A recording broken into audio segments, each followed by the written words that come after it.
If you want all of your data in one place, you need the Intuit ERP. I'm Damon John, and I run my growing business on Intuit Enterprise Suite. Learn more at intuit.com/ERP.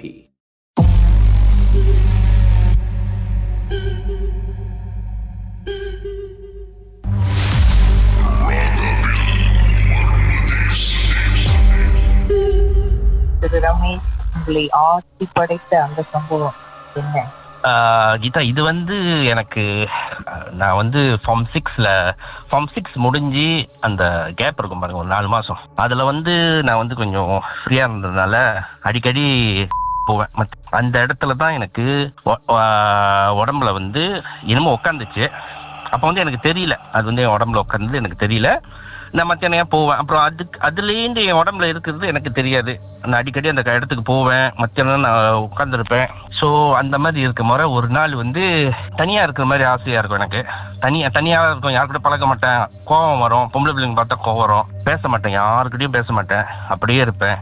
இது அந்த மாதிரி இருந்து ஒரு 6 மாதம் என் உடம்புல இருந்துச்சு. எனக்கும் தெரியல என்னதுன்னு. அப்படி நான் ஐ கேனாட் ரியலைஸ். பட் என் வீட்டில் இருக்கிற எங்கள் மூத்த அண்ணன், அவர் ஒரு வாட்டி நைட்டெல்லாம் ஒன்றா ஒரே வீட்டில் தான் இருந்தோம். நைட்டு நான் தூங்கும் போற விடியக்காலம் 3 மணிக்கு அண்ணன் தண்ணி குடிக்கும் போது பார்த்துருக்கு. நான் ஐஸ் போட்டில் இருந்த ஃப்ரிட்ஜில் இருந்த சாப்பாடை, ஜில்லுன்னு இருந்த சாப்பாடு, சாம்பாரை போட்டு எல்லாத்தையும் சாப்பிட்டு எடுத்து அவ்வளோ சாப்பிட்டு போய் படுத்துட்டேன். அண்ணனுக்கு அப்போ கொஞ்சம் ட்ரிகர் பண்ணிச்சு. ஆனால் அண்ணன் யாருக்கிட்டையும் சொல்லல, அது ஒரு பெரிய விஷயமா எடுத்துக்கல. அப்புறம் 2-3 வாட்டி அண்ணன் இந்த மாதிரி பார்த்துருக்கு. அப்போ அண்ணன் வீட்டில் கொஞ்சம் பேசிட்டு, சிவா வா நம்ம கோயிலுக்கு போயிட்டு வரலாம், ஒரு 7-8 மணிக்கு கோயிலுக்கு காடி எடுத்துச்சு அண்ணன் வீட்டிலே. அதுக்கு முன்னாடி என்னென்ன சேஞ்சஸ் உங்கள்கிட்ட இருந்திருக்கு? எப்படி அவங்கள நோட்டீஸ் பண்ணாங்க? எனக்கு ஒன்றும் தெரியல. பட் மை பிரதர், வீட்டில் இருந்தவங்க எல்லாம் பார்த்துருக்காங்க. ரொம்ப கோவப்படுவேன், தூங்கிக்கிட்டே இருப்பேன்.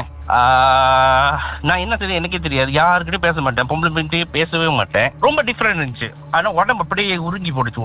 உடம்பு நல்லா இருந்தேன், உடம்பு அப்படியே ரத்தத்தை உறிஞ்சி ரொம்ப எலும்பாயிட்டேன்.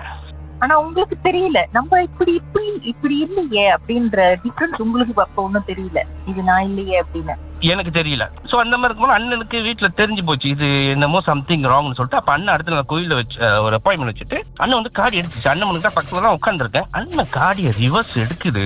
முன்ன இந்த வீட்டில் இந்த வீடு கண்ணாடியெல்லாம் அந்த கையில் திறப்பு தரப்பா, சின்ன 4 மூலை ஸ்கொயரா இருக்காது. ஸோ எங்க வீட்டில் அந்த மாதிரி கண்ணாடி காடி ரிவர்ஸ் பண்ணும்போது ஒரு கண்ணாடி பட்டீர்னு வெடிச்சுன்னா உடஞ்சிச்சு.